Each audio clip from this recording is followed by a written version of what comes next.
Check. I'm I okay. can No, hear. okay. Cool. I think my audio interface is the answer for what was causing issues, sadly.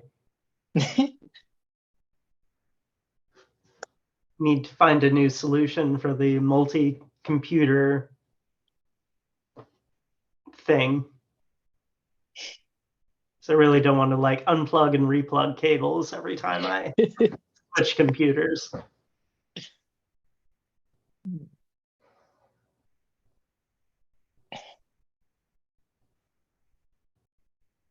How are you doing? Doing good. How about you? How was your weekend? That was pretty good. Long weekends are always nice. Yeah. I'm trying to learn snowboarding. So yeah, I went to a snowboard for this weekend and it was fun. Nice. Was it Tahoe or? Mount Baker. I'm in Seattle, so Oh, okay. Because there's like an article around yeah, like Tahoe having like awful yeah, traffic. yeah. My friends from SF and San Jose goes to Tahoe in during this season. Actually, they pushed me to learn snowboarding, so that's one more thing we have in common to take trips about. So Nice. yeah.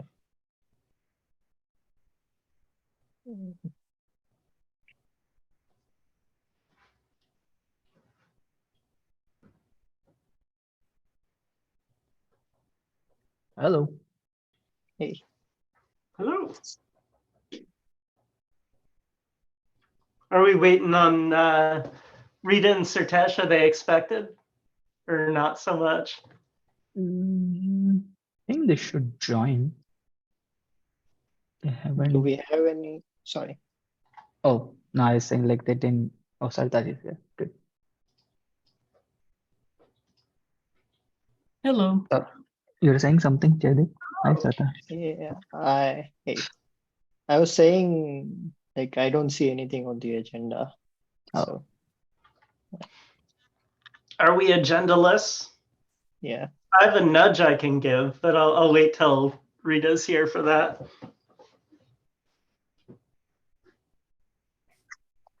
Have are you waiting on me to look at the Pops up here. yeah that interface? I asked you a couple of questions there. I am working on a reconciler to not start the pod every time a config map is updated. And meanwhile, I was working on a PR to uh, configure seccomp profile on Dapper side. So that's why it took me a little time to respond on the PubSub PR, but that work is almost done, and I'm also almost done with the reconciler as well. So like, if not today, I'll definitely update the PR tomorrow. Okay, so you do have a couple of outstanding questions, is what I heard. Yes, There's no like yes. new code. Okay. Yeah. Yeah. Okay. I'll look at those. Yeah. In general, it's just getting the separation of concerns right, so that we can create multiple instances of this, pass it around. Yeah. That helps with testing. For sure, right? Because you can put in all kinds of like weird situations, like insert a broken pub sub thing, make sure you have the right behavior, wipe the whole pub sub interface and start over again. That kind of stuff just gets much easier. And avoiding global state also like unblocks other reuses of the code, right?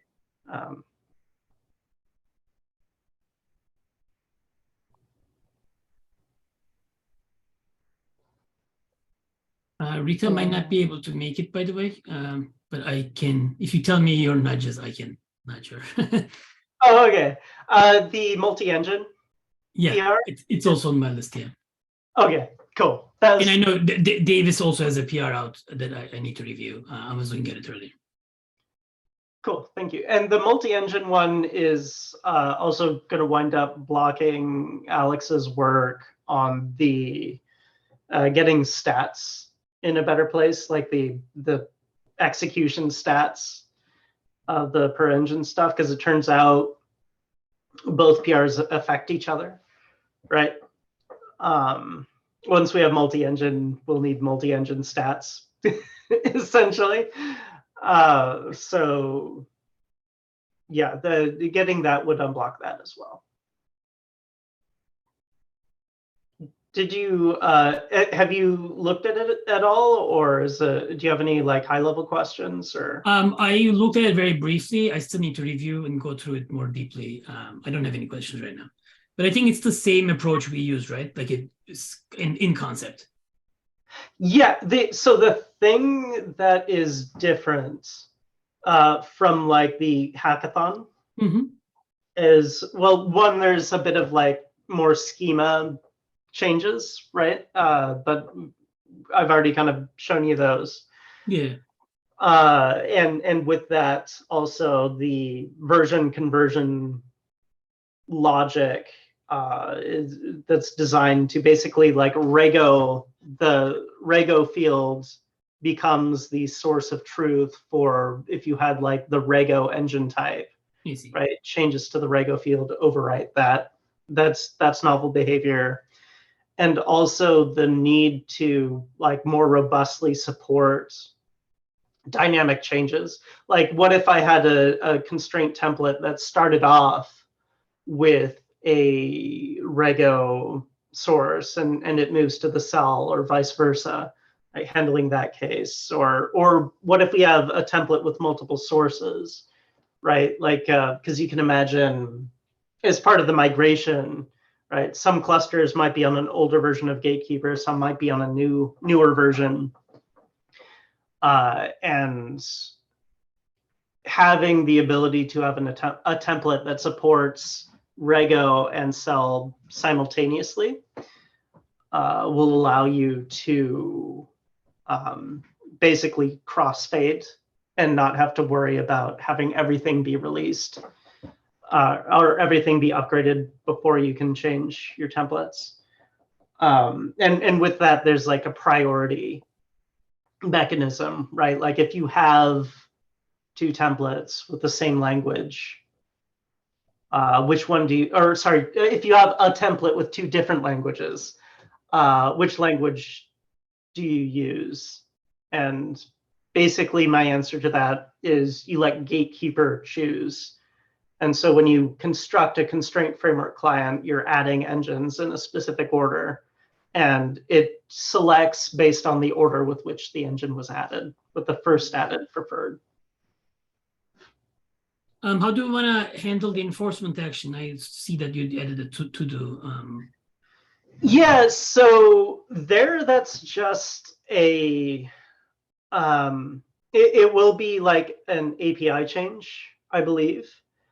But it won't affect any like constraint template Rego or anything like that, because the reason why things were written the way they were, where the enforcement action is returned by the engine, is we wanted to leave room to have dynamic enforcement actions in the future, right? If that was a route we wanted to go down. And this is going back to that cell cap / multi enforcement action design doc. If we want to support the cell cap, I think dynamic enforcement actions are off the table, because there's no way for the cell cap to do dynamic enforcement actions. So if we tried to provide that feature, it's just one more thing that couldn't map onto in API server enforcement. And I've not seen a lot of people like asking for this either. I see.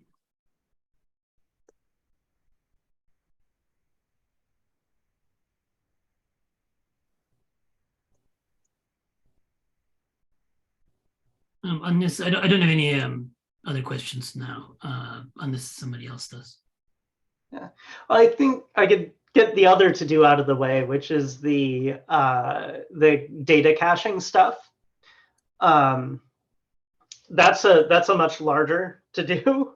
The enforcement action I could get rid of whenever, if you'd rather see that in this PR. I just thought it was large enough as it was. But if we have multiple engines, like right now it's moot for the CellCap because CellCap wouldn't support referential data anyway. Right. But it would be best if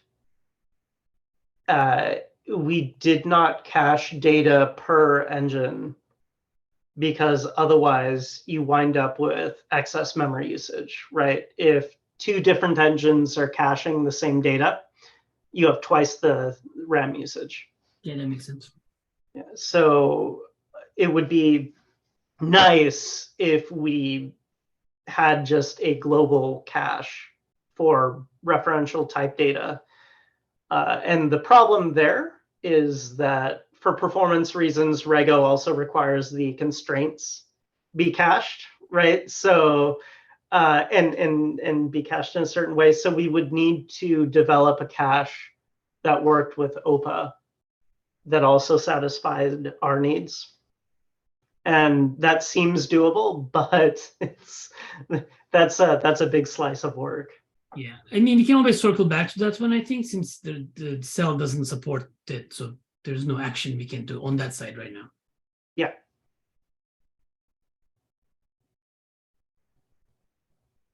But this tees us up, I think, fairly nicely for once the cell cap is in a state where it can be brought in, we could just focus on that rather than like trying to do our own changes at the same time. Right. I tried to, like, you saw a commented out cell cap driver there. Dependency hell got me again.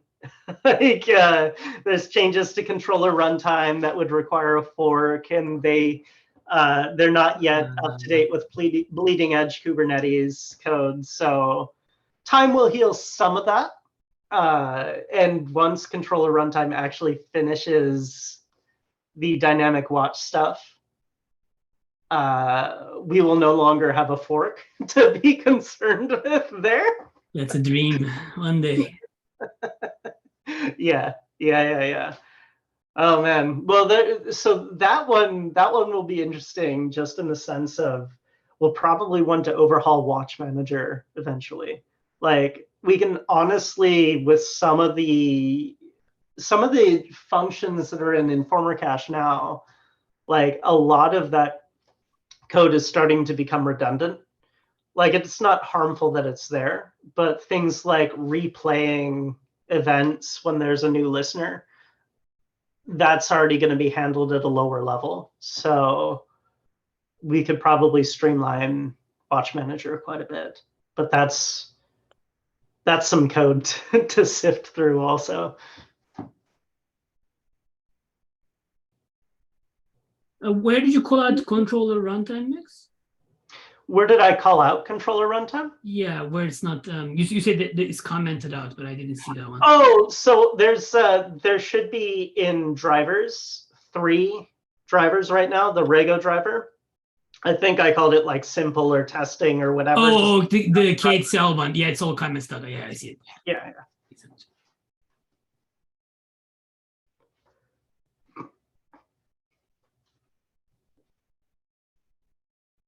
I see a hand. I had a question. Sorry. I had a question. Okay, we're good now. My question was, I saw that the remote driver is going away. Can you just bring me up to speed with, like, maybe why it was there in the first place and how it's safe that we're just taking that away? Well, it never worked. Well, no, it did work at one point. It hasn't worked for years.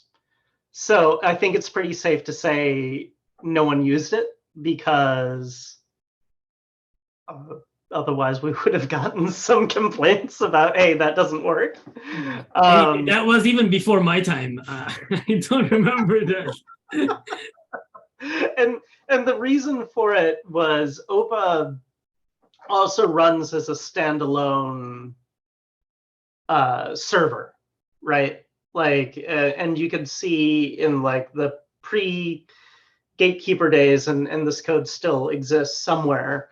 OPA had this solution where you could run OPA the server with this sidecar called, I believe it was Kube Management, and you would set Kube Management to basically watch certain config maps, and based off of that, it would put Rego and objects into OPA, and OPA the server would act as your webhook, right? And when we were first writing Gatekeeper, we wanted to allow both models, right? Just because we didn't know yet kind of how everything would best fit together. And OPA running on its lonesome had certain benefits, right? Like if you wanted to sideload data in, you could. Not that that would be great for sandboxing, right? And you could also wind up clobbering constraint template code. There's a lot of reasons why to be leery of that kind of use case.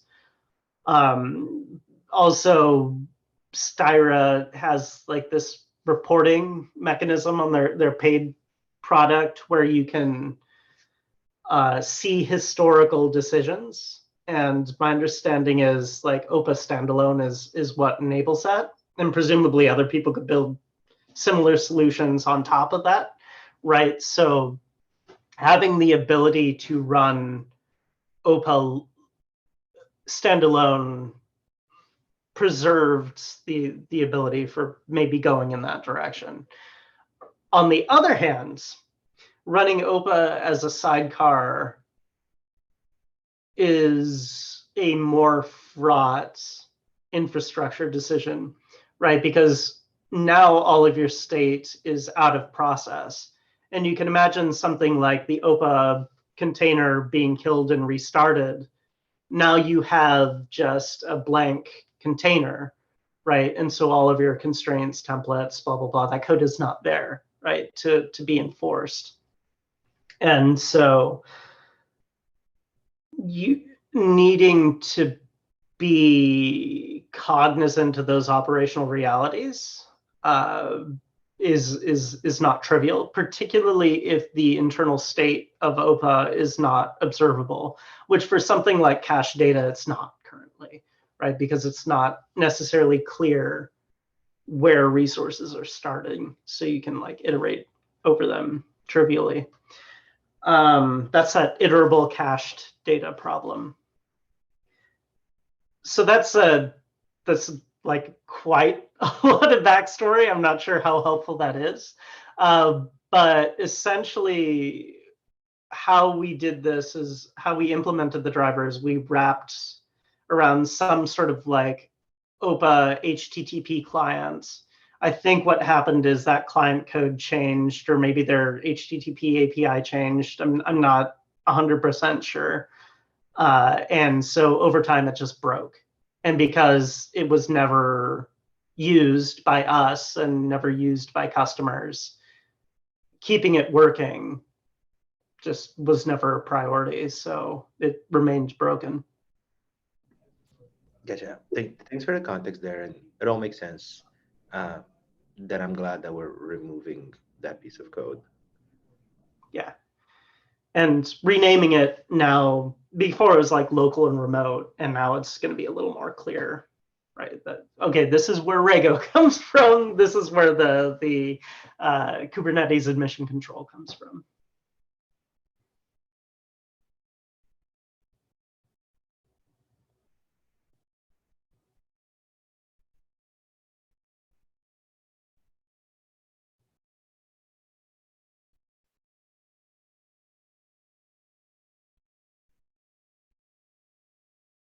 crickets. Anyone have anything else they want to talk about?